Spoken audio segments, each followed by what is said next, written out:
LCBN television broadcasts 24/7 on UK Freeview Channel 271, Roku TV, Amazon Fire TV, Android TV, Apple TV, Google TV, See Love World, LCBNTV.com, LifeComTV.com.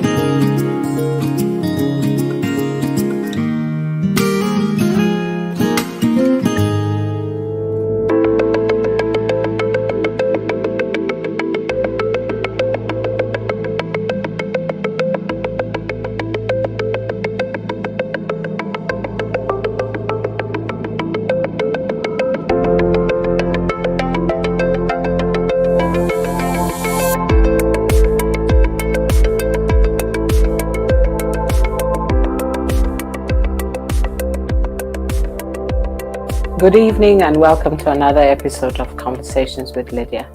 Today we're going to talk about culture, how it impacts our development, how it impacts the way that we make decisions, how it impacts us if we hear the word counseling. Today I have another special person to me. I'm sure you all wonder, I only have special people. Yes, I'm blessed and I have a lot of people who are close to me who work in the same field, who I've known for many, many years. I've known her for many years. We pray together, cry together, laugh together. So she's going to share on how culture impacts us growing up, how it impacts the idea of having counseling. I'm going to read a little bit about her and then I will welcome her in and she will do the rest.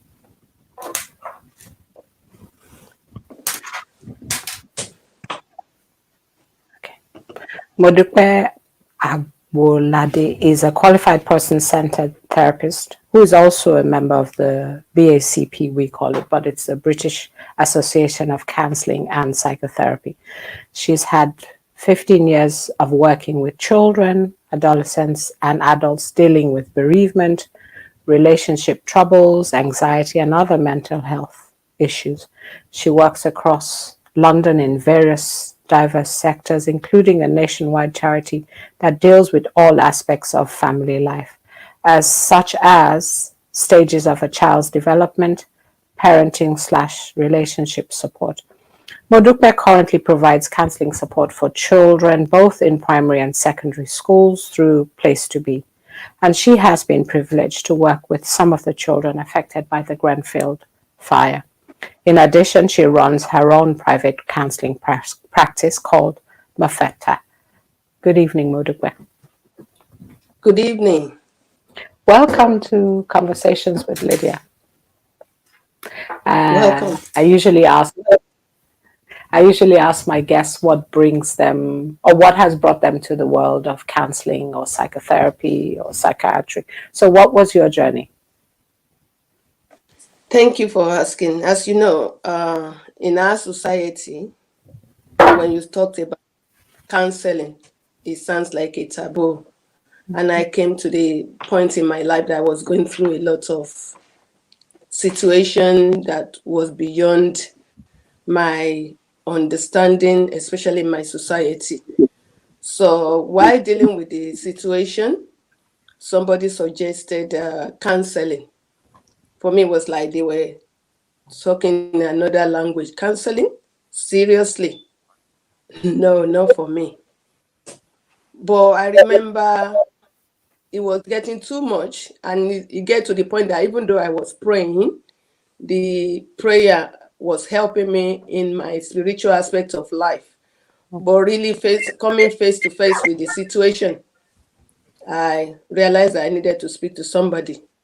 I think my taste of counseling really brought me to coming to train as a counselor because I could see the benefits of it in my life. I've never believed that I could go out and speak to a stranger, somebody I never knew, and then being open to that person really helped me.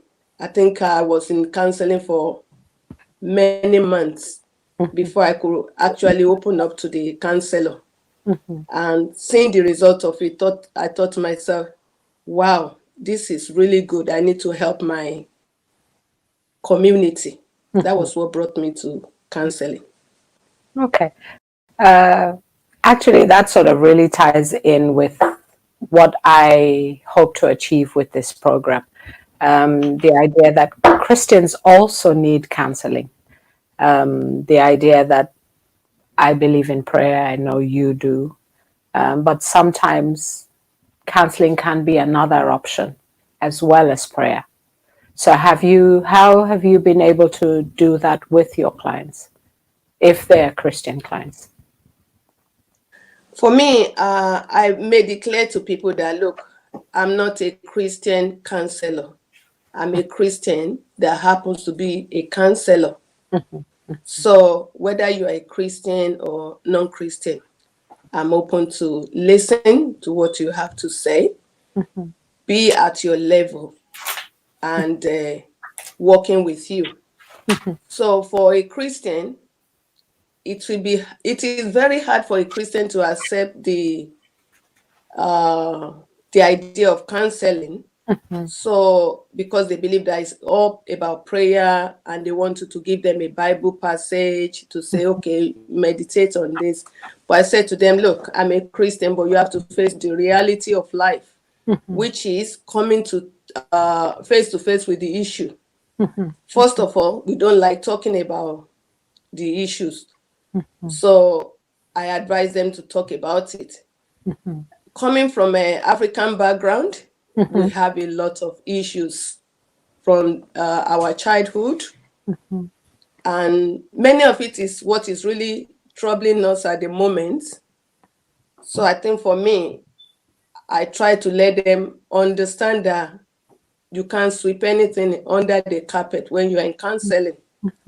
It's better you talk it out. Let's work it face to face. Face your emotion. Because many times I think we hide from our emotions. For my own situation, for many months when I was in counseling, I talk about the most horrific situation in my life as if I was telling a story about somebody else. So first of all, I let them understand that don't sweep anything under the carpet. Let's come face to face with whatever the issues are, and then we can continue from there. So there is an acknowledgement that I need help. Yes. And I have to be open. Yes. And there is this thing about almost a denial of how we feel. About in Christianity, they want you to confess that, yes, I can do all things through Christ that strengthen me. Yes, you can. But what brought you to that situation? Unless you come face to face, be open about it. Some of the issues that you coming from, where you are coming from, your background, let's go there. Let's talk about how it affects your life, how it's been a pattern. But many people, especially like I said, Christian, we don't want to go back there. We think that I don't want to. Going back there, it's like, oh, you want me to be confessing negative things again when I'm looking forward to the future. Okay. So you have to face it. There's like a denial going on.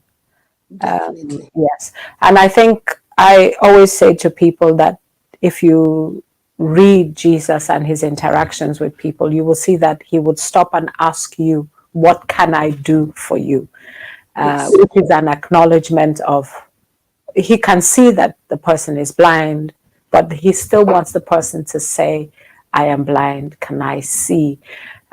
Which is the acknowledgement, the acceptance of, this is how I am, this is my situation. But we hear it like we are confessing negative things, don't we? Most of the time we're told, you ask somebody, how are you? They say, I am strong. Instead of saying, I don't feel well, but I am healed, or will, healing comes from the Lord. Definitely. So would you say it's when Christians come, are they more resistant than non-Christians? I think they are more resistant. And like we said, the reason being, look, I want to forget about the negative thing that ever happened to me. I'm trying to move forward. Don't bring me back to that situation. So, but in counseling, you try to explain to them that, look, if you don't want to go back, it's like building on a wrong foundation. Unless the foundation is well laid, the building is not going to stand properly. So it's getting them to realize that we help them to say, okay, this happened. There's no deny about it. But what am I going to do about it? So there's this. So Go on. So when I meet a Christian, I want them to put the Bible passage or their meditation aside for a while. Let's talk about what happened. When we talk about what happened, let's talk about how it affects you. And what is going on now. Where are you at the moment? So instead of saying, okay, you know what, that is my past, let's forget about it. I want to try and move forward. So that's the way I deal with it. That's the way. Because, as you said, our past impacts our present.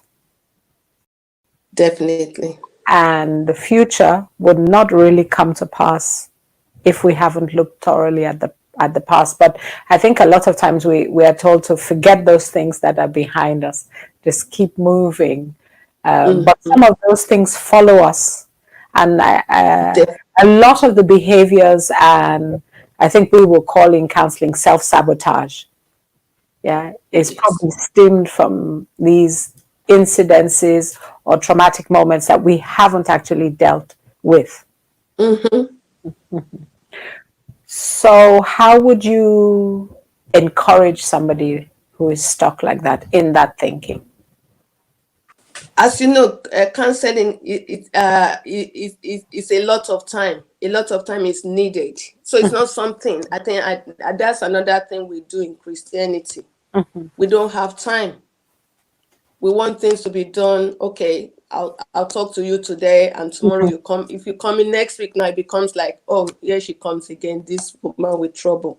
But in counseling, you have time to sit down with a person.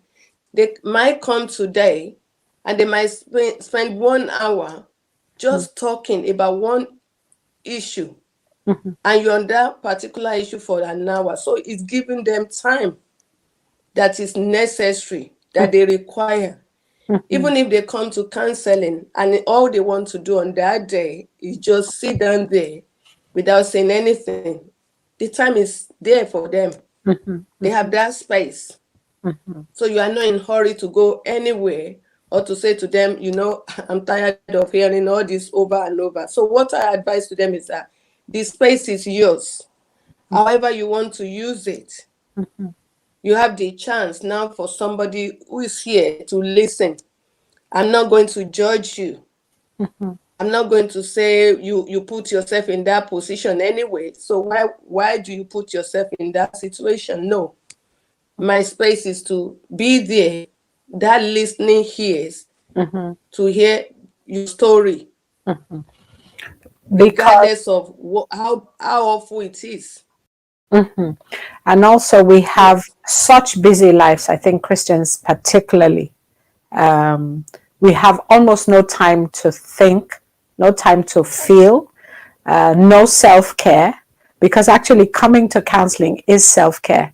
You know, you are looking after yourself, because we're going from work to church to prayer meeting to programs. And then we get home, we have to, deal with the things going on at home. So it's almost like we don't feel, we have no capacity to feel because we are so full with the activities of life. We are numb to the issues. I'll give you an example. When I meet people now, since I did my training, when I meet my Christian sister or brother, I look at them and say, "How are you?" And our usual answer is, "Oh, I'm well." I'm highly favored. Oh, it But is well. sometimes it is well. And sometimes what I do, I just grab them by hand. I say, how are you? And I remember doing it to a lady. She just busted into tears. So I have to take her to a room and say, what is it? But if I had not given her that time to say, you know what, I'm saying, how are you today? It's not like the way we do it. I want to know what is going on with you. So that time is really important. And I think if somebody realizes that you actually care about them, they will be open to you.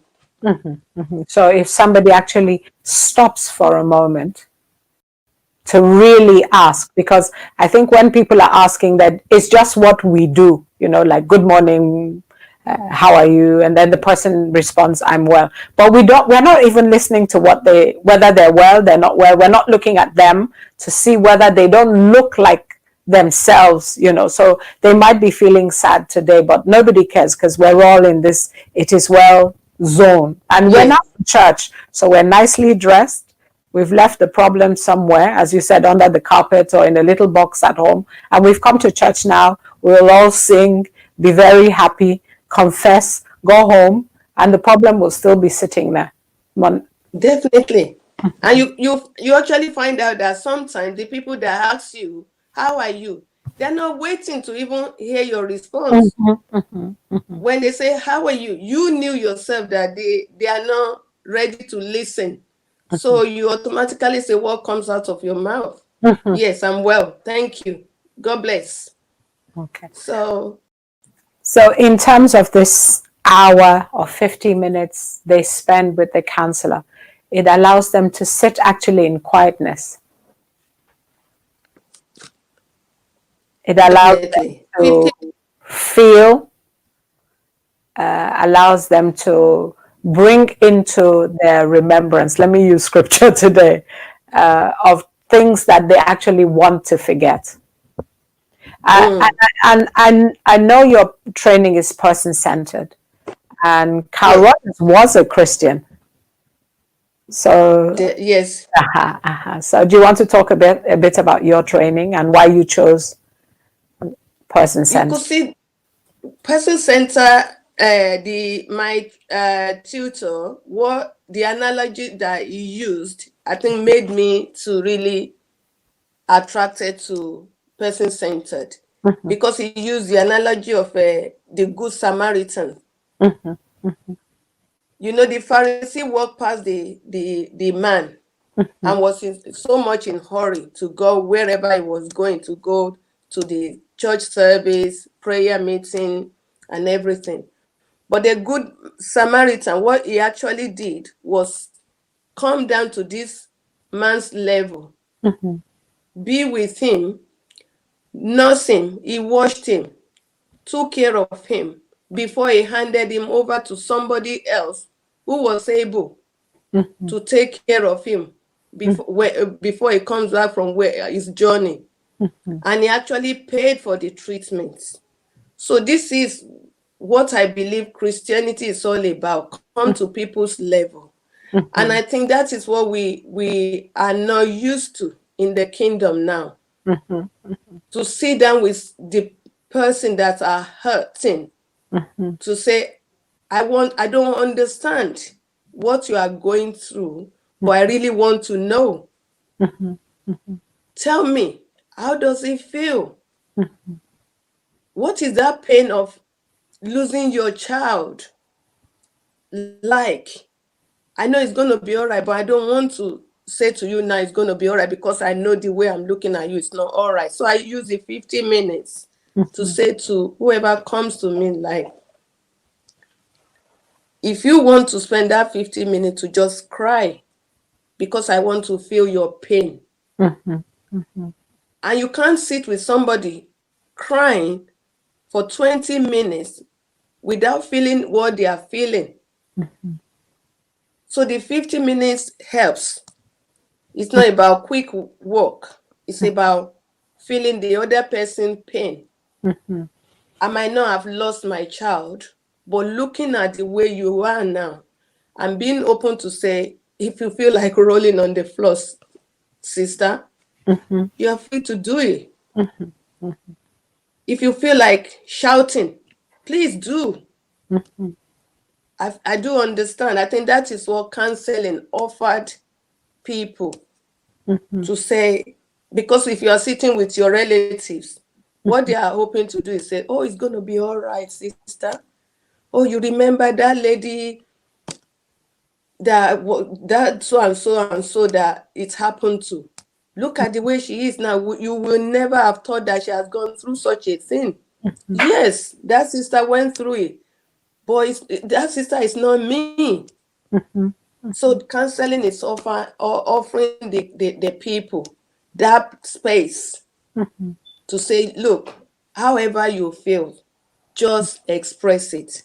Because I think what we do in the Black community, we are not the people that express our emotions.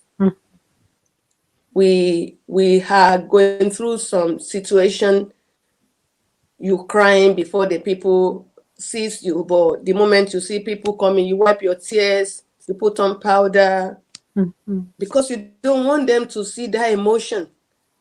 It's a sign of weakness. That's what we think. It's a sign of, don't you believe in God? So if I'm crying, I'm wailing, that means my faith is really small. But guess what? Like we say at the beginning, even Jesus wants to see, want to know, what is it that you want? Because you are blind, I'm not going to assume the most important issue in your life is blindness. There might be something more. Because the blindness comes. Go on.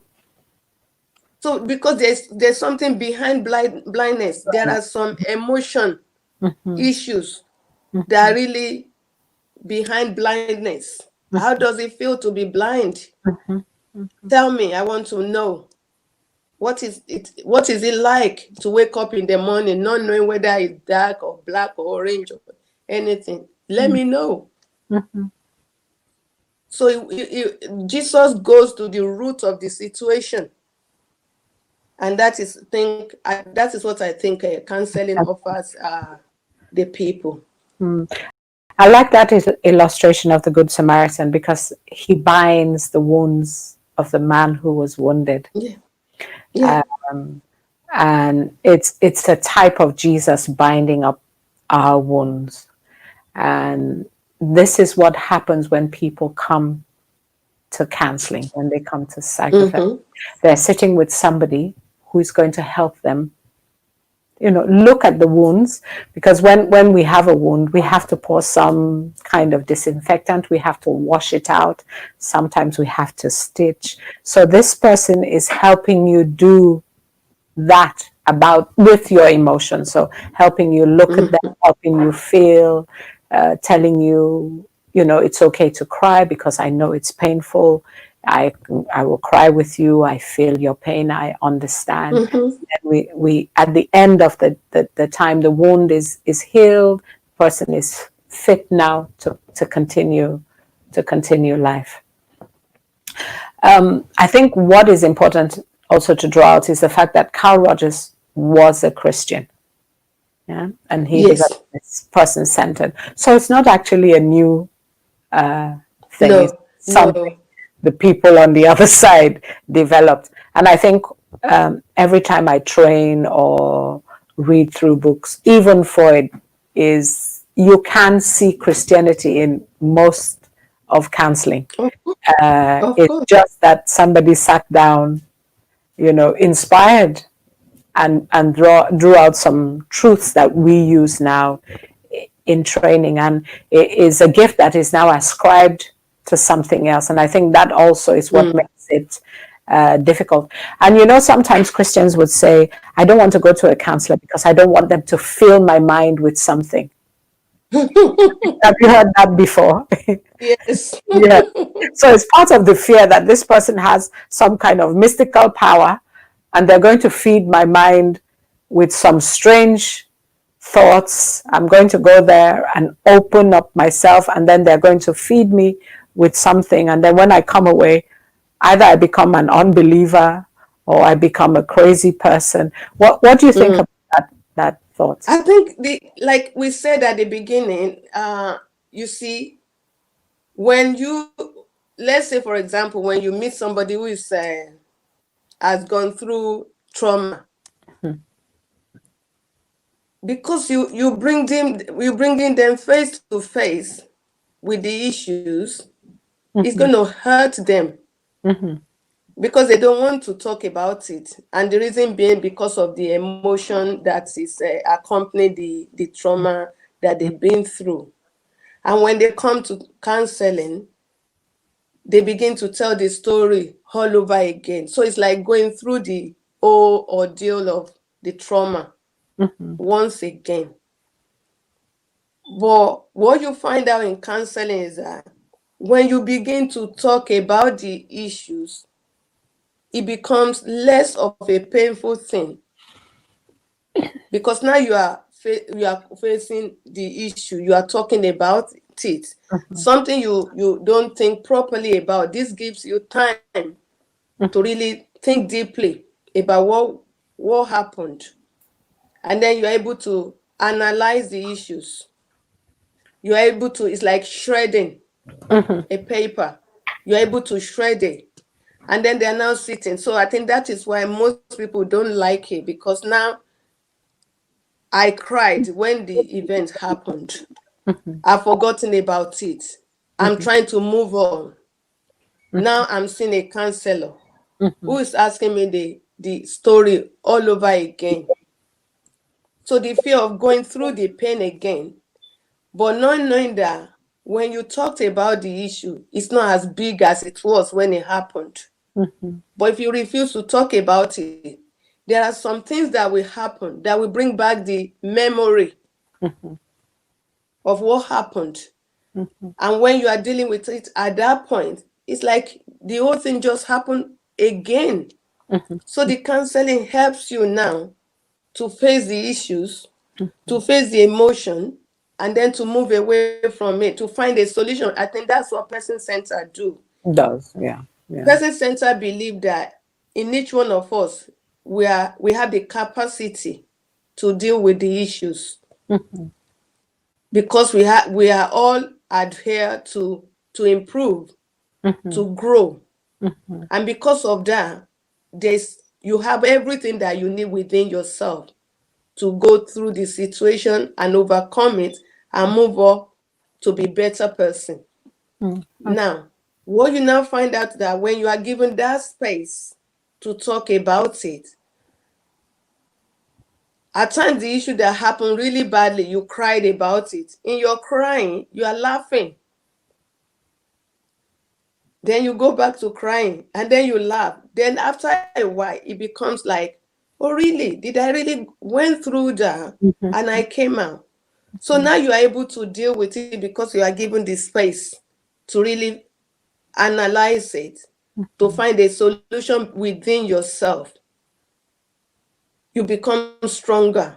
But if you don't deal with it, something else happens. Maybe you hear a news, and then all of a sudden somebody situation is similar to your own. It brings back the bad memory, bad emotion, and people look at you and you start crying for nothing. They're wondering what's wrong with you, and you too, you cannot answer except that you're thinking, oh, this thing is coming back. But you are given a space in therapy to deal with the issue. So even if you hear something like that, it doesn't bother you anymore because you've dealt with it. You know, the word talks about a sound mind, which is something I even when I pray for a sound mind. But I think all these emotions are what really clouds the mind. So the mind isn't sound. We might be sound physically, but the mind isn't sound. We hate words like fear, anxiety, and these things are in the Bible. The Bible says, "Do not fear." It says, "Do not be anxious for anything." So if God didn't think you would be afraid, if He didn't think you wouldn't be anxious, why would He put it in the Word? We are like so alien to these words, but they are all expressions of emotions. Just like you were saying that if I'm feeling anxious or I see something on the news, that triggers something, we use the word like trigger. So I sort of burst out Triggers. crying, or let's use something like a mother was killed, and somebody's mother was killed many years ago when they were a child.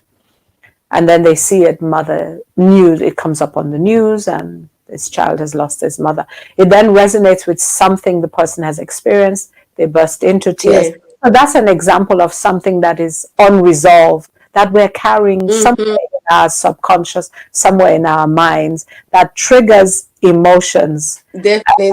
And instead of the person to say, actually, I'm sad because I lost my mom when I was a child, and every time I see this thing, it triggers for me. They ask you, I say, oh, the child, I feel so sorry for the child. We now deflect and put it on the child instead of acknowledging that actually this is something I also went through. And whenever I see it triggers something, for me. So person-centered is something that Christians can, if they're looking for a therapist, then they can say, okay, this was devised by a Christian. There are Christians who are practicing it. And this idea of we have the capacity in us to change, to grow. Yeah. And I think what we forget, or one of the things that I also want to bring across is this idea that counseling actually helps you to grow, helps you to become a better version of you. So every time clients come, I say to them, we want to be a better version of ourselves. Yeah. Which actually is part of the ethos of going to church, because we are renewed, we are transformed daily. But when we have things that hold us, they can be the weights that easily beset us. Yeah. So counseling is a tool to growth. Can you talk a little bit about that?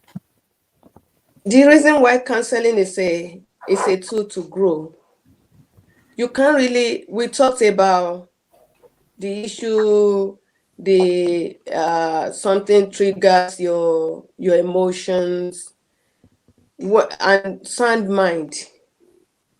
If your mind is full of junks, you cannot grow. For you to grow, you need an environment that is free. You need an environment that you are not being judged.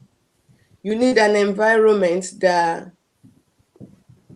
you're not being monitored for whatever you say, however you act. So when you look at it, if you compare children with adults, children are free in a way. They say it is as it is. They do whatever they feel comfortable with, without fear of somebody is going to really judge them or criticize them. So in a way, the area of growth is what counseling provides, atmosphere where you can grow. Because the moment you can deal with, offload whatever it has been you've been putting in your mind. Like you talk about fear. Some people see fear as something bad, and they are held captive by fear. So guess what? If you are told that, look, fear is a normal thing, that means you have the capacity now to grow. Even when you get to a situation where you are afraid, you think to yourself, what am I afraid of? You deal with that. What is it that? Because some people just see something and their first reaction is fear. And if you see them down actually and say, what is it that makes you fear? They can't tell you. They can't. Because they've been held down by their mind to say, oh, when you see a car running towards you, the next thing is to start shaking and crying and say it's going to hit you. Maybe that person have really they've been involved in an accident, or they witnessed something horrific, and that held them captive. But if they are given an avenue where they can deal with, look, it's not everybody. You can see some people don't travel. I'll use an example of flights. They are held captive by the fear of flight. And if you see them there and say why, maybe they've heard a news or member of their family died on an aeroplane, and because of that, they decided not to fly ever in their lives. But when you sit down and give them you analyze with them, okay, what is it that you're afraid about flying? And they say, oh, because my uncle or one of my siblings died on the plane, the plane crash. And then you say, okay, do you know the percentage of people that died flying? You analyze it with them. So what is the possibility of you dying on the plane? So when you give them that chance to work it out for themselves, the fear is gone. So you give them opportunity to fly. How many people are afraid of flying? And what the key to their progress, to their growth, actually depend on flying. But because they are limited now because of the fear of flying. How many people will not step out of their house because of fear of whatever thing they imagined? So when you see them down, analyze with them, okay, if you go out, what do you think will happen? If they tell you and you say, okay, I'm stepping out of this place now and I'm safe, nothing happened to me, would you like to try it? If you can help that person to get over that situation, there's a growth there.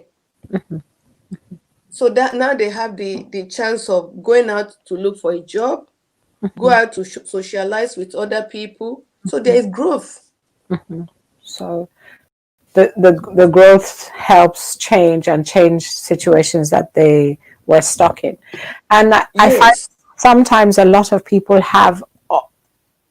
they cannot, you see, that's an example of somebody who can articulate what they're afraid of.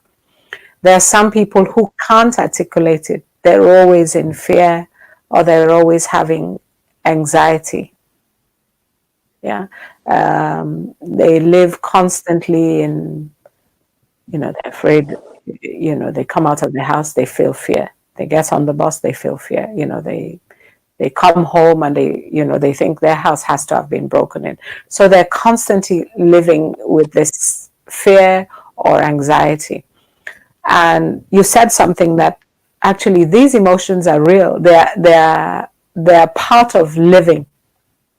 Because we have to have fear, because if there's a fire burning, not to put your hand, or if there's a car driving too fast, you will feel fear because it allows you for some safety measures.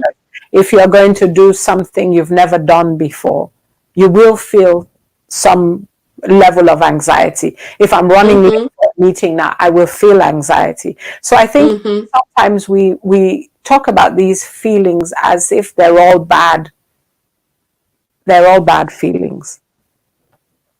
So if we go back to this idea that somebody might be living in a constant state of fear, everything is fearful.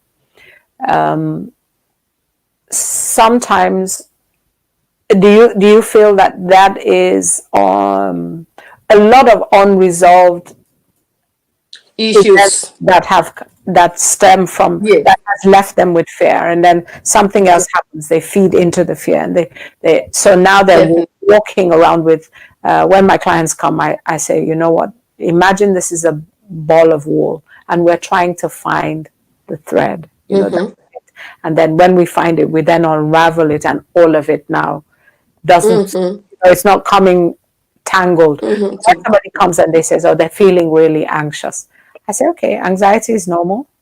So some of it is normal, some of it isn't normal.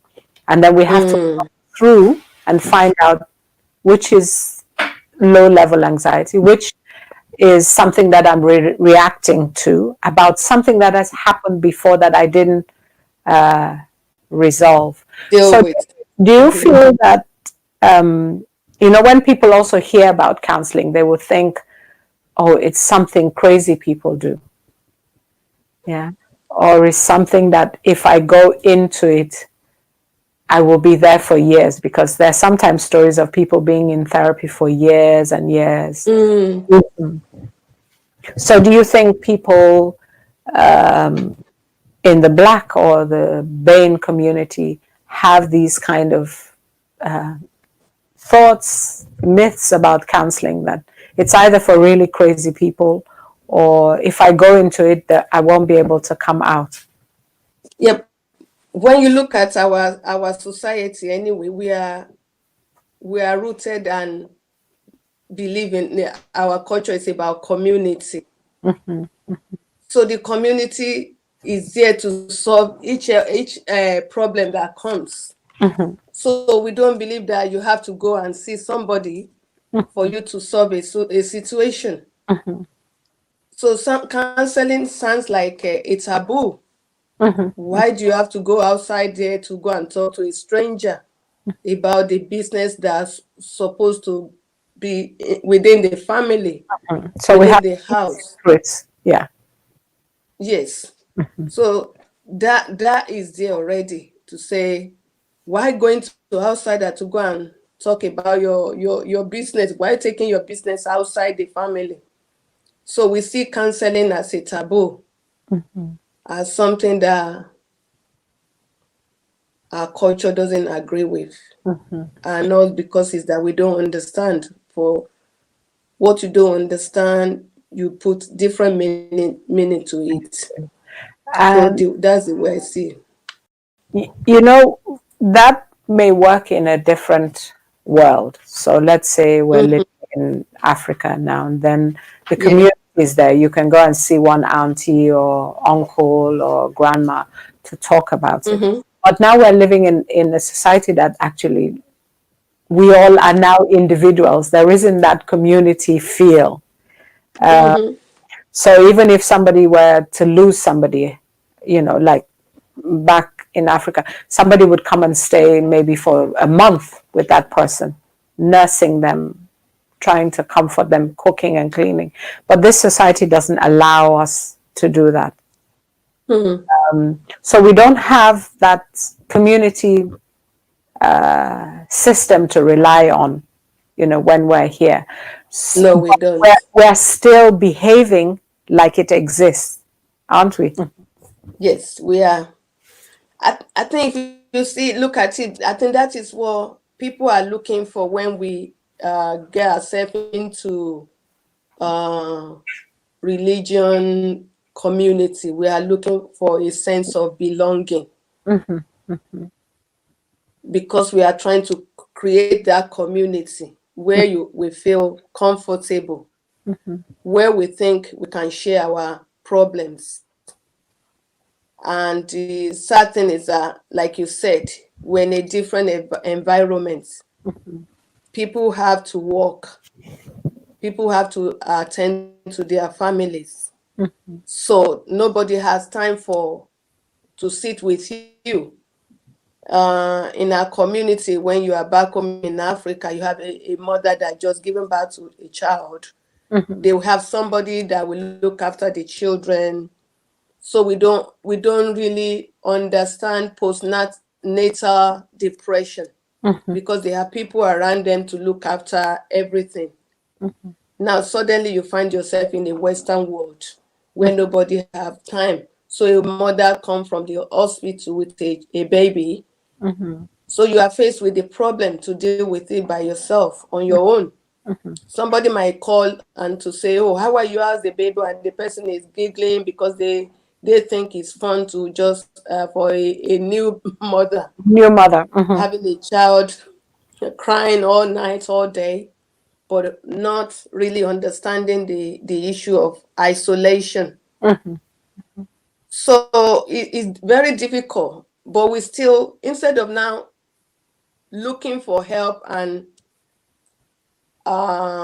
getting the help that is required, to shout it out, so look, I'm not feeling too good, we're hiding it until get worse. I know you were talking about fear the other time. So this the fear developed to mental health illness due So, to so many unresolved issues. And this is where counseling comes into solution to say, okay, you might not have your family around, but you have a group counseling where maybe mothers sit together, discuss their feelings, and then you find out that, oh, that is not only me feeling like that. Because the fear we really make you think I mustn't tell anybody because they would think I'm crazy. If I tell my husband that, honey, I'm hearing some voices, they would think, oh, she's crazy. We need to really take her to the hospital. But these are the beginning of the big issues. So if you have dealt with it, call for help. Go for the mother and baby group. You hear other mothers talking about the same situation. Then you look and say, okay, it's not bad. So what's the solution? But we're afraid of really going out there for help because of our background, our beliefs that you don't talk to strangers, you don't take your business out of the house. So, and it getting really worse. and I can imagine a young mother with a baby who isn't sleeping or eating very well, and she rings another lady in the same community, an older lady, and saying, "Auntie, I hate my baby. I'm fed up. I don't know why I've had the baby." I'm not sure that lady would respond in a way. Should either tell her, there's something wrong with you. You should be happy that you've had a baby, or I think what they might even go to is, now you're behaving like a white person because it's white people who have these kind of issues. Yeah, forgetting how difficult or how challenging it can be with a new baby, that most mothers will feel some anxiety. What do I do with this person I've brought into the world, and the enormity of responsibility, not to talk of it not crying, and I'm up all night. So I think also it's the way that the person is afraid that even if I were to admit to somebody that I'm feeling overwhelmed, I'm actually wrestling with something quite badly, then there is, then I'm shut down. I have nowhere else to go. I just have to suffer. And as you said, what happens is that she now somehow manages herself in that situation, maybe even has another baby, and this will now impact the marriage, impact her work, impact her relationships, and that she will now either become quite isolated or quite depressed. And it's something that, if she had gone to a mother baby group, if she maybe sought counseling earlier, all of that would have been averted, which is where definitely. So what do you think?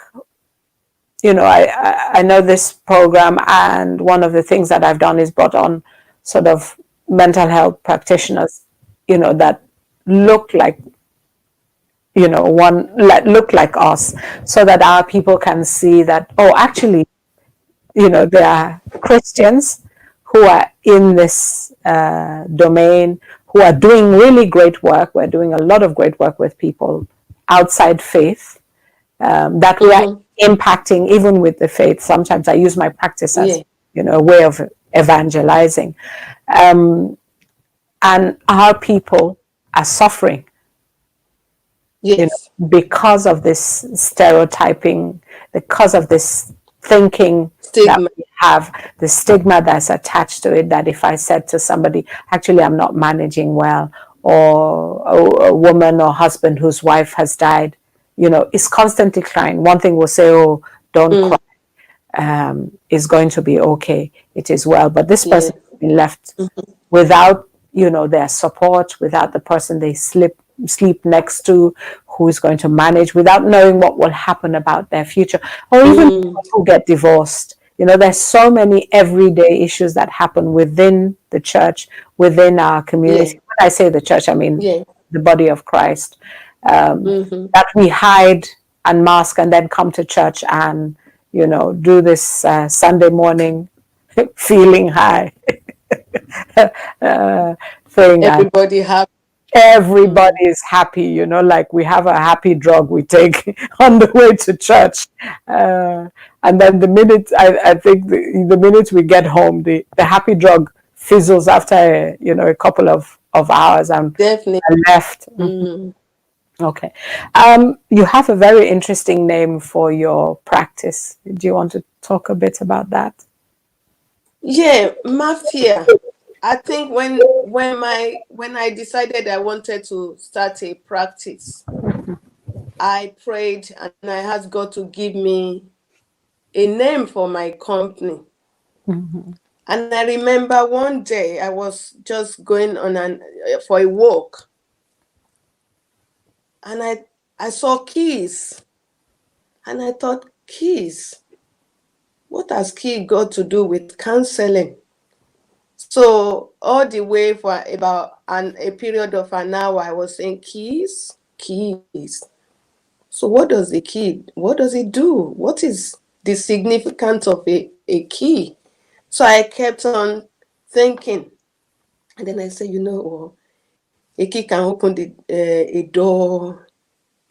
Without a key, there are some places you can't go if you don't have the right key. The right key has to fit the right door. And in the process of me talking about the key, so I called a brother who I can say like a consultant for me. So I called him. I said, brother, you know what? I think I got a name for my practice, but I don't know how it's going to work. So he said to me, what is it? So I told you, I said, I can feel keys, and I don't know what key is all about. So he said to me, okay, go and look at Hebrew words for key. So I went and Googled key, Hebrew word for key, and I got mapped here. And I thought, wow. For me, I see counseling as a key to anything really. So key opens door of different things. If you want to enter your house, you need a key. To open your car, you need a key. To start your car, you need a key. I know nowadays you don't need really like the Old key. Oh, you still need ancient. something to get. You need something to get in because the car knows you or has a code. Yes, yes. So I see counseling as a key to living a normal life, living a productive life. I see key as counseling as a key to really be who you are, who God created you to be. Because like we have been saying all this time, for somebody who is really being bound by fear, anxiety, pain, sorrow, and you come to counseling, you begin to unravel the years of pain. And after a while, you find out that, you know what, I can live again. I can live again. I think for me, so that is how the map here comes about. Okay. So where can people find you if they're looking for a person? I have a website. I have a website. I practice in two different places, Hagastins, and that is in Dalston area, and I practice in Edgeware. And of course now people can have online or telephone therapy. Yes. Okay. What's your website called? www.mafia.co.uk. All right. What would you like to leave us with? Though I like that the thing you said last, that it allows people to live again. If I were to ask you to close, what would you close with? I think the Bible talks about pride. God resists a proud. I think it's pride that makes you think nobody understands your situation. Try people, try somewhere, try somebody. Try, just step out. Even if it's a step you can take today out of wherever you are sitting, standing, lying. For the person that is lying down today, I will say to you, just stand up. For the one that has been sitting in a place for a long time, I'll say, just try. You can do it. Stand up. For the one that is standing, I can say to you, just take a step. It is dangerous not to try. So try something new. Amen. And see, at least if you try and you don't like it, then there's no harm. So try to get help. That's what you're saying. Try to get help. Yes. And you know, when the Bible says the 4 lepers that sat, if they stayed where they were, they would have died. Why sit down here yes, and why die? sit here and die when you can Why go sit forward? down here and die? You can go forward and live again. Yes. Thank you very much. It's been an interesting journey hearing It is. you and the way you spoke so clearly about counseling and in our community. I hope we will see you again on the show. Hopefully by God's grace. Thank you for having me today. You're welcome. What an interesting conversation today, talking about culture, church, our expectations, and of course, quite a powerful way to end, that pride actually prevents us from getting help. Pride prevents us from thinking that somebody else can help us. So our advice for today, I would say that on behalf of Modupe and I, is get help. If you're struggling, find somebody to talk to. Till we meet again, I wish you well.